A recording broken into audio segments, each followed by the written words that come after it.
Prince quietly contributed to the Bangles' most successful song in 1986. However, he gave Susanna Hoffs more than that. Something between them was going on behind the scenes. The band experienced jealousy as a result of the fairy tale romance, which also led to chart success. In 1993, she was married to a well-known director. She had encounters with singers and actresses that Hollywood attempted to conceal. Every romance has its share of scandals and secrets. What truly transpired with Prince? And how did her romantic life unintentionally ruin one of the most popular bands of the 1980s? January 17, 1959, was Susanna Hoffs' birthday. Los Angeles. Family was not like most. The renowned psychotherapist Joshua Allen Hoffs, her father, worked with some of the biggest celebrities in Hollywood. One of the few female directors in the 1950s film business was her mother, Tamar Ruth Simon. In those days, the cost of their Pacific Palisades property was $180,000, or about $1.8 million in today's dollars. It was full with cinematic artifacts, original artwork, and incessant chatter. John and Jesse were Susanna's brothers when she was growing up. Her mother adored the Beatles in a Jewish home where thoughts spread like cereal in the morning. It resembled a way of life rather than merely appreciation. When I Want to Hold Your Hand became the #1 song on American radio in 1964, their house essentially became a Beatles shrine. Over $2,000 a year, or almost $18,000 today, was spent by Tamar, who owned every single and album, including the rare bootlegs. Every morning, she put on Sgt. Pepper's while preparing dinner and played Abbey Road while preparing breakfast. Wasn't merely background music, it pervaded everything. When Susanna was 6 years old, she was able to harmonize with any Beatles song. She had no idea that she was picking up the vocal layers that would later come to define the Bangles. Susanna started taking guitar lessons at the age of 7 from her uncle Robert Simon, a session guitarist who had played with Sonny and Cher. He gifted her a $85, or almost $750 in today's currency, Little Martin acoustic guitar in 1966.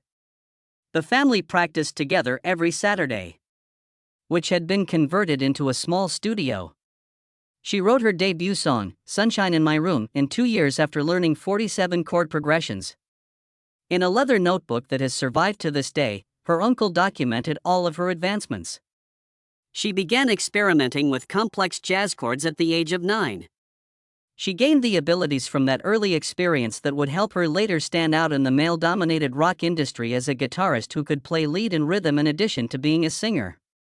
In addition to music, dance had a significant influence on her theatrical presence.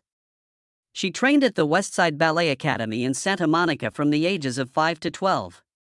Her classes cost $40 a month, or about $360 in today's currency. Madame Violette Armand, who taught her, was a former dancer with the Paris Opera Ballet. Ballet taught Susanna how to move gracefully, hold her body confidently, and hold the attention of the audience. She played a snowflake in a 1971 Nutcracker performance, one of her 3 recital appearances. She gained the refined demeanor that would later distinguish her from the more erratic energy of other rock artists in the 1980s thanks to her training. Susanna received her degree in art in 1980 from the University of California, Berkeley. She had switched between multiple majors before making that final choice, though. She experimented with sculpture, dance, drama, and film before deciding on art. Her inability to decide was not the reason. It was due to her intense interest in all forms of creativity. While she painted and sculpted during the day, something else was developing at night. Her band, which was initially known as the Psychiatrists and later as the Unconscious, was growing beyond a side project after she and her boyfriend, David Roback, began producing songs together. According to her lecturers, she would visit museums or galleries. But her dream of becoming a professional musician was already in the works. Her life was completely transformed by 2 concerts. The first was the last performance of the Sex Pistols on January 14, 1978, at the Winterland Ballroom in San Francisco. Johnny Rotten famously asked the audience if they felt deceived before leaving the stage. Susanna was profoundly affected by Patti Smith's performance, which fused poetry and music. She claimed that at this point, she experienced the full impact of the art and punk movements. It marked a sea change. She came to the realization that she could play something unpolished and authentic with just 3 or 4 chords.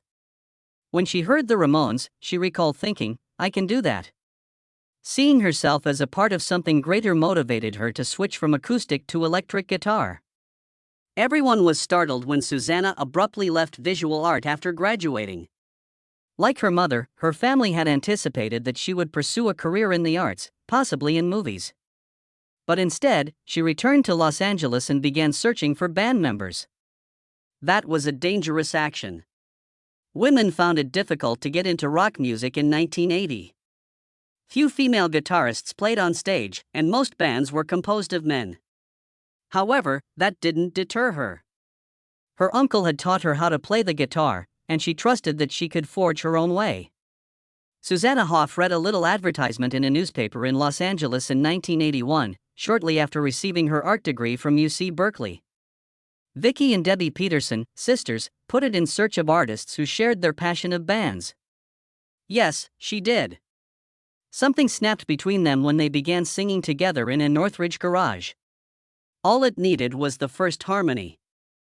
They had chemistry even though they had no plan. In an instant, a band was formed. They were known as the Supersonic Bangs. Next came the Bangs. They eventually became known as the Bangles. Rock music at the time was still dominated by men. The idea of 4 women trying to survive in a garage seemed unattainable. But they continued practicing. Clubs were still being played. They pursued it. They released their debut album in 1984. Critics praised it. However, it failed to sell. At its peak, it sold slightly over 49,000 copies worldwide and peaked at number 80 on the charts. No airplay, but they received accolades. They were disregarded by MTV. They weren't picked up by the radio. That meant no cash. And it meant working during the day.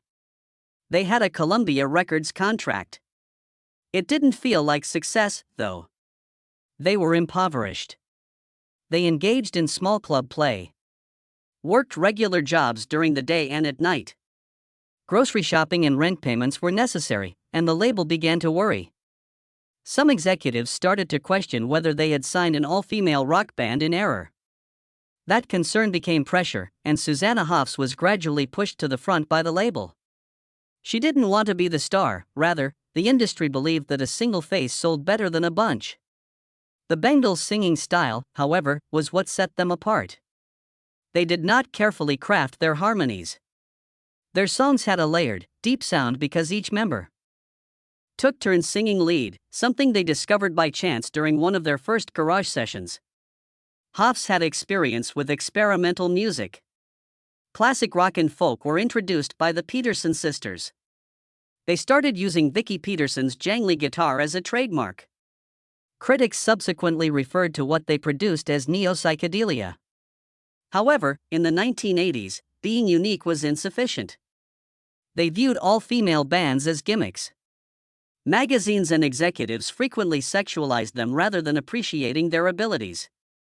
In their undergarments, the Go-Go's were featured on the Rolling Stone cover. The caption described the working conditions that the Bengals had to endure. The band's image was being reshaped by Columbia Records. Hoffs was shoved in front. Slowly, the democratic style of the group was abandoned. A moment that no one could have foreseen then arrived. Prince composed the song Manic Monday in 1984. He chose not to release the duet he recorded for another group. He quietly handed it over to the Bengals 2 years later. To disguise himself, he went by the fictitious name Christopher. It wasn't arbitrary, though. Hoffs caught his attention after listening to their debut album. He attended one of their shows. It was like a fairy tale, Hoffs recalled. Prince failed to pack glass slippers. He brought a popular tune. Everything was altered by that one song. In the United States and the United Kingdom, Manic Monday peaked at number 2 after its 1986 release. Different Light, their second album, was made possible by it. 3 million copies of that album were sold in the US alone. It also achieved platinum in the UK and Canada. 5 of the album's singles reached the top of the charts. They were finally getting heard without having to fight for it. They may be found everywhere. Walk Like an Egyptian was the album's biggest hit. In the US, the Netherlands, and Denmark, it peaked at number 1. It was the most popular song of 1987 and topped the Billboard chart for 4 weeks. The MTV Awards nominated the video for Best Group Video. No longer was the Bangles merely a garage band. They were worldwide pop stars. By 1988, their influence was well acknowledged in the music industry. A signature guitar by Susanna Hoffs was released by Rickenbacker that year. Only 250 were ever produced, making it a limited edition. At a significant Atlanta music event, it was introduced. Hoffs personally selected the distinctive design, which came with a price tag of almost $1,000. During the decade, the guitar rose to prominence as one of the most sought-after instruments. It demonstrated that her effect extended beyond her appearance and voice. It included the way individuals understood and played rock music. Susanna Hoffs had no intention of being the life of the party. Everyone was supposed to share the limelight in the Bangles. Vicki Peterson, Debbie Peterson, Michael Steele, and Susanna all composed songs, performed instruments, and sang. That's how things operate at the beginning. When cameras arrived, however, things began to change. Because Susanna was shorter than the others, she was positioned in front of the photographers. Initially innocuous, it eventually elevated her to the position of leader. Fans and the media took note, and soon the band's reputation had transformed without anyone voicing any objections. Even though she didn't ask for it, Susanna ended up becoming the face that people remembered, gradually weakening the connection they had formed. The statistics revealed a distressing tale. 5 of the 7 significant singles that Columbia Records released included Susanna as the lead vocalist. Her unique eye movement helped make her even more noticeable on Egyptian video. Audiences immediately identified with her. The songs were being referred to be hers alone by certain radio DJs by 1988. Without understanding how much the others contributed to the song, they assumed she was the singer. Susanna didn't want for this to happen, but she continued to distance herself from the other members of the band with every song. It was more than just the music. Susanna found herself the exclusive subject of magazine covers. She was promoted as the star by Teen Outlaw, Rolling Stone, and Spin. Her musicians were pushed to the sidelines or excluded entirely, if they showed up at all. Instead of inquiring about the group, reporters shifted their attention to Susanna's personal life. It was the same with TV appearances and press tours. Interviewers focused exclusively on her while cameramen zoomed in on her face. She attempted to bring up the other members of the band, but the media disregarded her. To make matters worse, she made an attempt to involve them, which only served to enhance her charm. The remaining Bangles were confined to observing their respective roles. Become something else in the world's perspective. Things were collapsing behind the scenes by 1988. Now, what had been a cohesive, egalitarian team felt like a divided workplace. Although Susanna was always in the spotlight, Vicki frequently addressed the audience and assisted in directing the performances during concerts. The other participants had a sense of invisibility. Later, Debbie said she simply grew accustomed to the stress. Nobody understood how to discuss what was going on.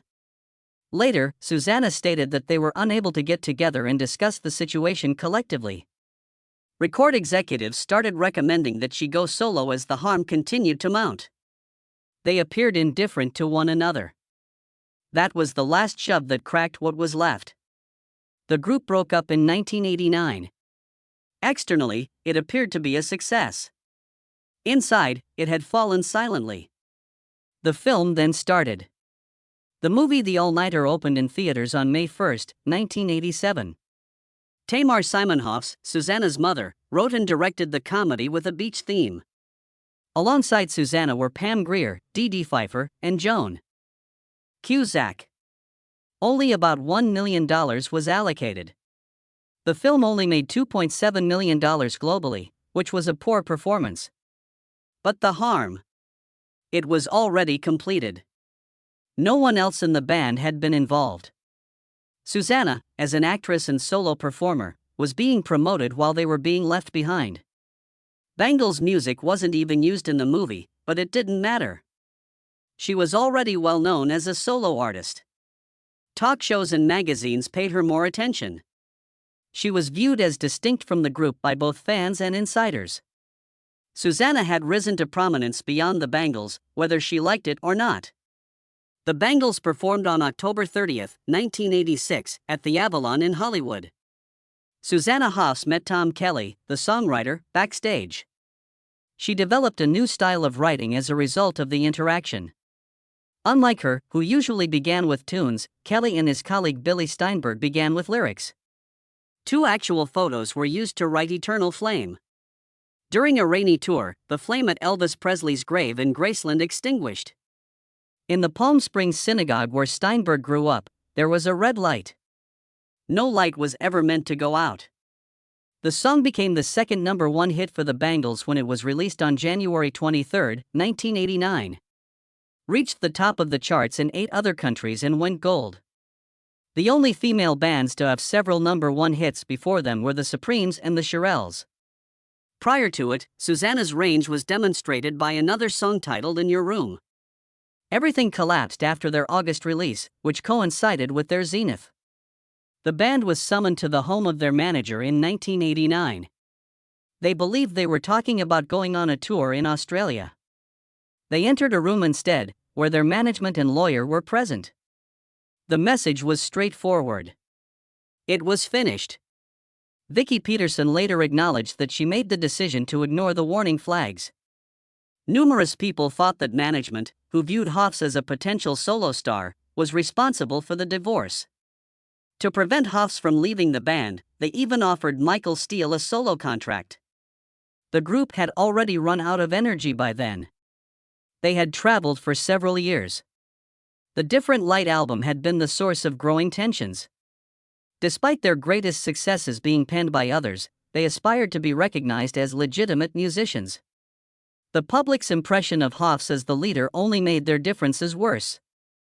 The moment. It could not have been more dire. The band disbanded in the fall of 1989, barely 6 months after Eternal Flame reached the top of the global charts. Hoffs' solo career did not take off as anticipated. There was never a single deal for Michael Steele. For a while, at least, the Peterson sisters quit music entirely because they were so shaken. Vicki became a member of the Continental Drifters, and Debbie formed Kindred Spirit. Fans and industry insiders thought the split was illogical. Hoffs made a significant impact with her debut solo album in 1991. By 1996, Hoffs had changed her sound. The title of her second album was more folk-oriented. She was dropped by Columbia because they didn't like the change. Instead, London Records snatched it up. All I Want, the song, remained on the chart for 12 weeks after peaking at number 77. It was insufficient to save the enterprise, though. Darker themes pervaded the album, which was intimate. Weak with Love is one song that was written in response to John Lennon's murder. Though it sold little, critics gave it high marks. As evidence of the label's lack of confidence in her direction, Columbia had already rejected a few of her tracks.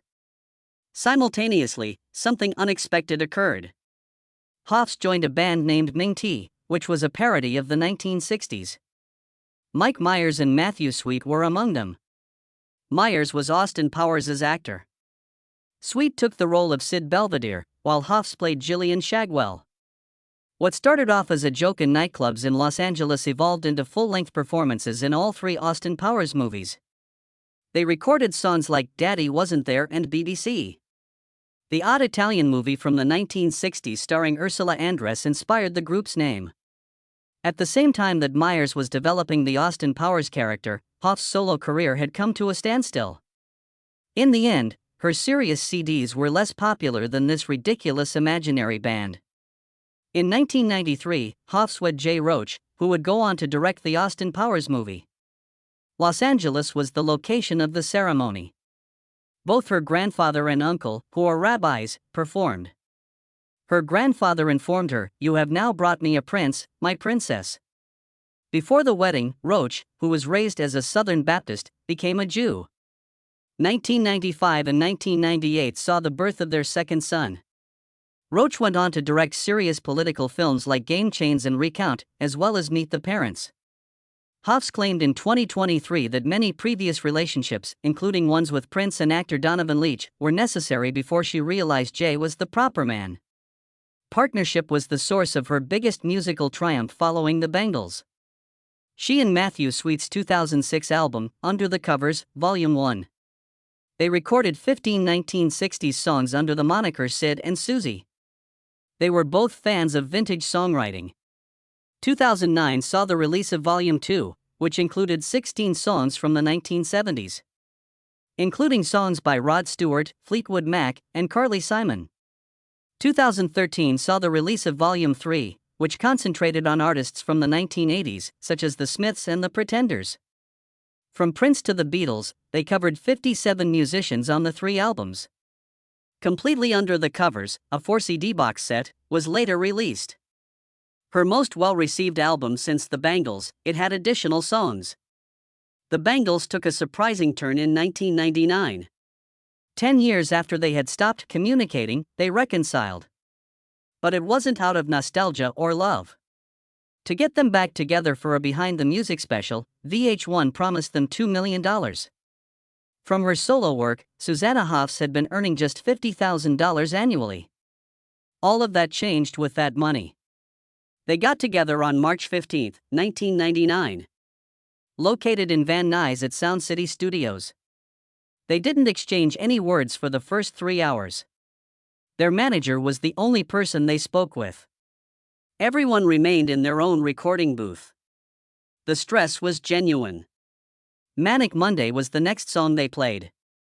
The quiet was broken that instant. Hoffs started to cry. A change occurred. The show became the highest-rated episode on VH1 that year, drawing in 4.2 million viewers. A new record was the result of their reunion. The title was Doll Revolution, and it was released on March 15, 2003. Incurred a $500,000 production cost. They used future royalties as collateral for the loan.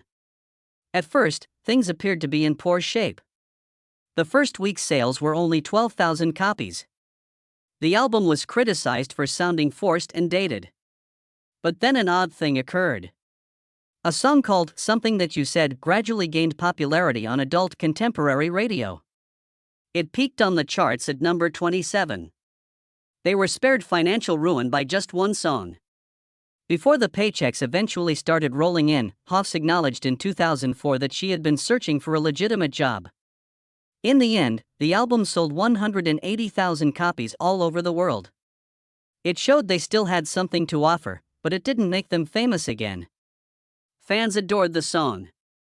The greatest. Like a sound panel. They recorded the title tune on November 3, 2010, at precisely 2:47 a.m., following some wine and late-night improvisation. That unpolished moment became their most well-received tune in 20 years. During its first month, 45,000 copies of the record were sold.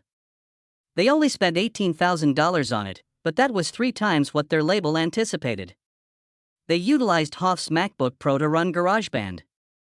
Later, Sweetheart Sessions, a documentary, was made about the entire recording process. Susanna Hoffs prioritized her 2 kids' upbringing over her career in music. Sam was born in 1997, while Jackson was born in 1994. Their education cost her more than $3 million. Stanford was attended by both boys. Jackson took some time to get in. In 2014, he transferred after being turned down twice. His annual tuition alone came around $47,000. Hoffs helped finance it by selling her Malibu beach house for $2.1 million. With a full academic scholarship to computer science, Sam was accepted. Jackson currently makes $35,000 a year as a music producer in Nashville. Sam chose a different course. By the age of 25, he had amassed a fortune of $2.8 million as a digital entrepreneur. According to Hoffs, she would practice her guitar in her car before their Little League games so she wouldn't miss them. Only one son pursued a career in music, despite the fact that both are proficient musicians. Sam once made a joke about how his mother eliminated his desire to pursue a career in music. The source of one of Hoffs' most significant turning points was surprising. She was traveling to a Bangles practice in July 2011 when she unintentionally ran into Andrew Brassel at a Beverly Hills junction. Rather than simply sharing insurance information, they began discussing music. Brassel wrote songs in Nashville. There, he used his phone to play a demo for her. She flew to Nashville 3 months later to work with him. Someday is a whole solo album that was inspired by that accident. Even though it only cost $75,000 to create, it took 18 months to complete. Hoffs would only record when classes were in session. Because of his faith in the songs, producer Mitchell Froom decided to work for $500 a day. Her career's best reviews were given to the album when it was ultimately released. The Rolling Stone referred to it as her masterpiece. Although it only sold 23,000 copies, it generated $400,000 from TV and movie license arrangements. Once again, Susanna Hoffs shocked everyone by turning 64. Her debut novel was published in April 2023. The title was This Bird Has Flown. It came out through Little Brown and Company. Critics praised it. It's a knockout, according to the New York Times. It was described by NPR as a love letter to music that was sensitive and charming. The Los Angeles Times commended its uniqueness. For years as she worked on it, Hoffs had kept her writing a secret. The protagonist of the novel was Jane Stark, a 33-year-old broke musician who lived with her parents after having just one hit 10 years prior. Readers praised it for being truthful and packed with information about the actual music business. Universal Pictures purchased the screenplay before the book ever reached bookstores. It doesn't happen very often, especially for new writers. On board were producers Bruna Papandrea and Liza Chasen, who worked on Anatomy of a Scandal. The fact that Hoffs would write the screenplay herself was even more unexpected. Usually, someone else gets the job. The entire experience was a dream come true, she said. Hollywood saw her narrative as unique, as seen by the speed at which the movie deal was completed. The book was not merely a romance.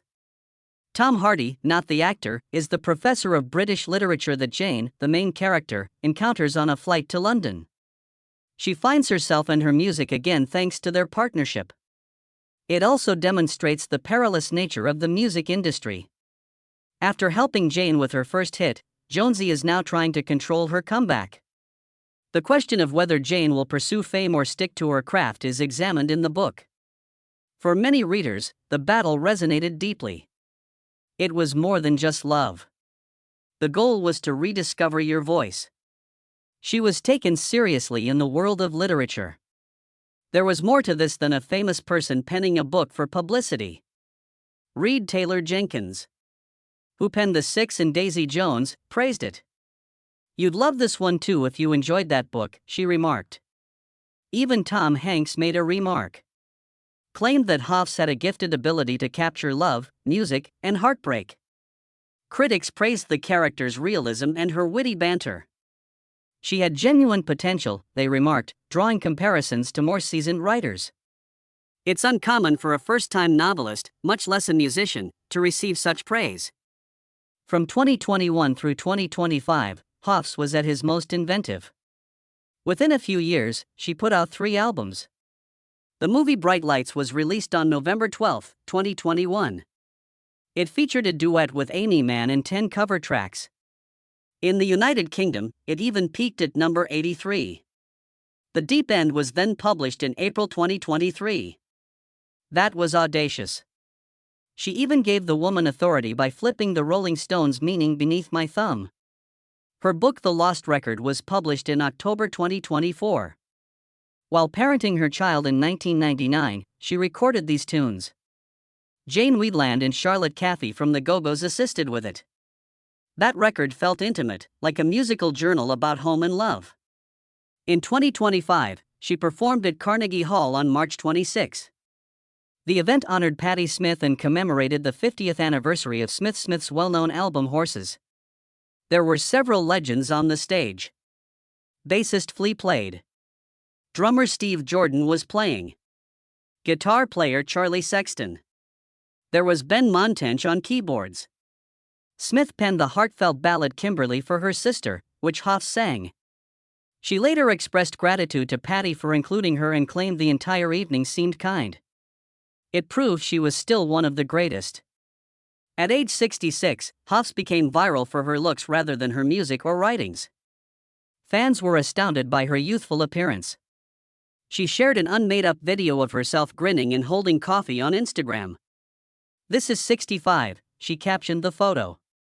Comments were filled with people. It was stated that she appeared to be 30 years old. Some referred to her as intrinsically lovely. She didn't act as though aging didn't occur. She was candid about it, noting that it's okay because time passes. She occasionally even teases her 80s haircut and dons her old bangle dresses for fun. She served as an inspiration to women worldwide with her pleasure and honesty.